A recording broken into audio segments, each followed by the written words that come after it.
নিজের মাথায় টুপি নাই, দাড়ি নাই, তুমি যদি মাইক লইয়া সারাদিন চিল্লাও ইসলামী বিপ্লব চাই, বিপ্লব চাই, এদেশের মানুষ মগা না, বুঝে ফেলছে তুমি বড় মুনাফিক।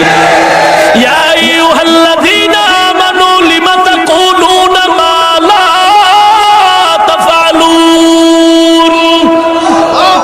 নিজে আমল করো না, অন্যকে আমলের বয়ান দিও না। নিজের মাথায় টুপি নাই, টুপির বয়ান করিও না। নিজে পর্দা করো না, পর্দার বয়ান করো না। নিজের মধ্যে সুন্নতের আমল নাই, সুন্নতের বয়ান করে লাভ হবে না রে বাবা। যদি সুন্নতের আমলের বয়ান করো, কোরআন শরীফ তো ইমামতির মুসাল্লায় দাঁড়াইয়া সব ইমামরা কোরআন পড়ে, কারো তেলাওয়াতে চোখের পানি ধরে রাখা যায় না, কারো তেলাওয়াত অসহ্য মনে হয়। এগুলো পাগড়ির কারণে না রে বাবা, এটা এলেমের কারণে না, সুন্নতের আমলের বরকত। এরে নবীর উম্মতের দল, আল্লাহর নবী বলেন সৎ কাজের আদেশ দেওয়ার আগে নিজে আগে সৎ পথে চলতে হবে। একটু আগেও দেখলাম দায়ী যারা দিনের কাজ করবে কমপক্ষে 5টা ফর্মুলায় তাদের আগে মজবুত হতে হবে। 1 নাম্বার, উম্মতের ইসলাহের ফিকির নিয়ে চিন্তা করবে আর দোয়া করবে, সুযোগ পেলেই দাওয়াত দিবে। দাওয়াত দেওয়ার আগে তার ব্যবহারটা ভালো করা লাগবে। এজন্য আল্লাহর নবী হাদিসটার শেষ ভাগে বলেন, ইজা তাসাবাত উম্মতি সাকাতাত মিন আইনিল্লাহ। মানুষ যখন ঝগড়া গালাগালিতে লিপ্ত হবে, আল্লাহ রহমতের দৃষ্টি তখন ফিরায়া নিবে। এরে নবীর উম্মতের দল, আজ এই সমাজে গালি আর গালি, গালি আর গালি। আল্লাহর নবী বলেন, খবরদার, সিবাবুল মুসলিমি ফুসুকুন ওয়া কিতালুহু কুফরুন। খবরদার, গালাগালি থেকে নিজেরে বাঁচায় নাও। মুমিন মুমিনের গালি দেওয়া পাপিষ্টের পরিচয়। আল মুসলিমু মান সালিমাল মুসলিমুনা মিন লিসানিহি ওয়া ইয়াদিহি। বারবার আল্লাহ কোরআনে বলেন, ওয়াকুলু কাওলান সাদীদা ওয়া মান আহসানু কাওলাম মিম্মান দাআ ইলাল্লাহ ওয়া আমিলা সালিহান ওয়া ক্বালা ইন্নানি মিনাল মুসলিমিন। তার থেকে ভালো কথা আর কার হবে? যে মানুষের দরবার শরীফে ডাকে, হ্যাঁ কোথায় ডাকে? এরে আল্লাহর বান্দা, কেউ যদি বলে আমার দলে আসো, আমার ফরম পূরণ করো, আমার দরবারে আসলে জান্নাতের টিকিট রেডি, দলিল খোঁজা লাগবে না, এই বক্তব্যই সে ভণ্ড, তার দলিল।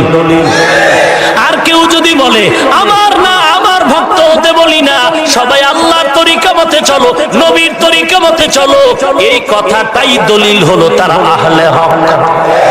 তাবলীগওয়ালারা কয় বয়ে বয়ে খালি জিকির, ইলিয়াস ইলিয়াস ইলিয়াস ইলিয়াস ইলিয়াস। চরমনাইওয়ালারা বলে বারবার চরমনের জিকির করো, চরমনাই চরমনাই চরমনাই। হ্যাঁ, তোমার অ্যালার্জিটা কি? তাবলীগওয়ালারা মদিনার নবী কয় নামাজ পড়ো, তাবলীগওয়ালারা বলে নামাজ পড়িও না। হ্যাঁ, তো অ্যালার্জি কি? নবী বলেন পর্দা করো, চরমনাইওয়ালারা বলে পর্দা করিও না। তাহলে ভেজাল কেন?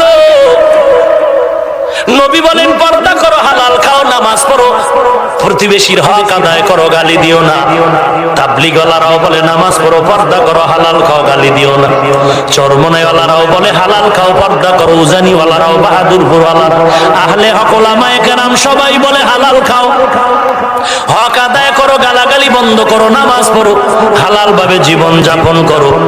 তাহলে তোমার অ্যালার্জি কেন? আপনাদের আফতাবনগরের এক গরিব মানুষ রিকশা চালায়, একটা হ্যান্ড মাইক হাতে নিয়ে বলে সন্ধ্যা 8টার পরে দোকান খোলা রাখলে 5000 টাকা জরিমানা। একজন ধনী লোক বলে, এই ফকিন্নি, তোর এই স্লোগান শোনার আমার টাইম নেই। রিকশাওয়ালা গরিব ডাক দিয়ে কয়, ও বড় লোক ভাই, কথাটা আমি যদিও গরিবের স্পিকার দিয়া বলি, কথাটা আমার গরিবের না, কথা হলো সরকারের কথা। এরে নবীর উম্মত, তাবলীগওয়ালারা বলে নামাজ পড়ো, চরমনাই উজানি, বাহাদুরপুর আল্লাহওয়ালা উলামায়ে কেরাম বলে, দেওবন্দিওয়ালারা বলে নামাজ পড়ো, পর্দা করো, হালাল খাও। এ কথাটা ইলিয়াসের কথা না, চরমনাইয়ের ব্যক্তিগত কথা না, সব কথা হলো মদিনার কথা, স্পিকার হলো আলাদা। অতএব হিংসা ছেড়ে দাও, গালাগালি বন্ধ করে দাও, তোমরা যদি জিদ কইরা দাও আমগো কোনো চিন্তার কারণ নাই, কারণ যত গালি দিবা কপাল পুরবে, আমগো কপাল খুলবে। আমগো প্লাস পয়েন্ট, দিনের খেদমত কমে না বাড়ে? জোরে বলেন আলহামদুলিল্লাহ। আলহামদুলিল্লাহ। যে ভয় আছিল এই ভয় তো নাই, ওই আলহামদুলিল্লাহ। বাতিল এখন সামনে কথা বলতে খুব ভয় পায়। মাঝে মাঝে এখন গজবের ফেসবুক রে, কিছু না পারলেই ফেসবুকে ওই যে মাঝে মাঝে কই 30 টাকা লয় মাছ বাজারে গিয়া কয় রুই মাছের দাম কত, চিন্তা করেন। মাছওয়ালা কয় রুই মাছের দাম 1300, কয় 30 টাকা দিবি। মাছওয়ালার চান্দি গরম, জুতা লয় তোর বাপে খাইছে মাছ। 30 টাকা লয় হোমানে দৌড়, বাড়ির দরজা দিয়ে ঢোকে আর কয় ওর বাবায় খাইছে মাছ। ম্যাডাম কয় ধমক দাও কারে, কয় মাছ কিনতে গেলাম রুই মাছের দাম জিগাইলাম 1300 বললাম 30 দিবি, কত বড় বেয়াদব। আমাকে কয় আমার বাবায় খাইছে মাছ, ওর বাবায় খাইছে। ম্যাডাম কয় ধমক তুমি সেখানে দিবে, এখানে কেন? ওখানে ধমক দিলেই সোজা ফিরলে বাড়িয়েই চামড়াটা তুললে ফালাই তো বিসমিল্লাহ সারা। এরে নবীর উম্মতের দল, তর্ক বিতর্ক হতে পারে, কিন্তু এ নিয়ে কেন ময়দানে মাইকিং করা হচ্ছে? আলেম ওলামা নিয়ে সমাধান করে দাও। ঝগড়া কেন, গালাগালি কেন, গজবের ফেসবুক কেন? পারলে ভালো কথা লেখো, কারো বিরোধিতায় লেখিয়া বলিও না। হাফিজুর রহমান ভালো বয়ান করে, কিন্তু ইনজেকশন শুরু। কিন্তু মানে কয় ব্যক্তির পূজা করে, কেসা কাহিনী কয়। খাজা মঈনুদ্দিনের গান গায়, তাবলিগলাদের গান গায়, চরমনায়ের গান গায়, পীরের নাম ব্যক্তির পূজা করে। আমি চরমনায়ের নাম নেই, খাজা মঈনুদ্দিনের নাম নেই। মুজাদ্দিদ আল ফেসানি, শাহ ওয়ালিউল্লাহ, মুহাদ্দিস দেহলভী, হাফিজ জি হুজুর শামসুল হক ফরিদপুরি, মুফতি ফয়জুল্লাহ রাহমাতুল্লাহ আলাইহি, এরকম আল্লাহ ওয়ালাদের নাম নিয়া, উজানির কারি ইব্রাহিম রাহমাতুল্লাহ আলাইহি, এরকম ভালো ভালো আল্লাহওয়ালা, শাহজালাল, শাহ পরান, শাহ আমানত, শাহ মাখদুম, এদের নাম নিয়ে বয়ান করলে বলে হাফিজুর রহমান ব্যক্তির পূজা করেন, মুশরিক। আমি ঝগড়ায় চাই না, আমি একটু শালীন ভাবে প্রশ্ন করি, ও ভাইজান তুমিও তো অল টাইম হাঁটতে চলতে উঠতে বসতে ডাক্তার জাকির নায়েকের গুণগান, মতিউর রহমান আল মাদানির গুণগান, মুজাফফর বিন মোহসিন সাহেবের গুণগান, আব্দুর রাজ্জাক বিন ইউসুফ সাহেবের গুণগান, ওরে আল্লাহর বান্দা মুফতি কাজী ইব্রাহিম সাহেবের গুণগান, আমানুল্লাহ মাদানির গুণগান, একের পর এক বলো। আবার ফাঁকে ফাঁকে আবু হানিফার গালি, আবার ফাঁকে ফাঁকে খাজা মঈনুদ্দিনের গালি। তুমি অল টাইম গুণগান গাইলা, একটু জবাব দাও তুমি কার পূজা করো?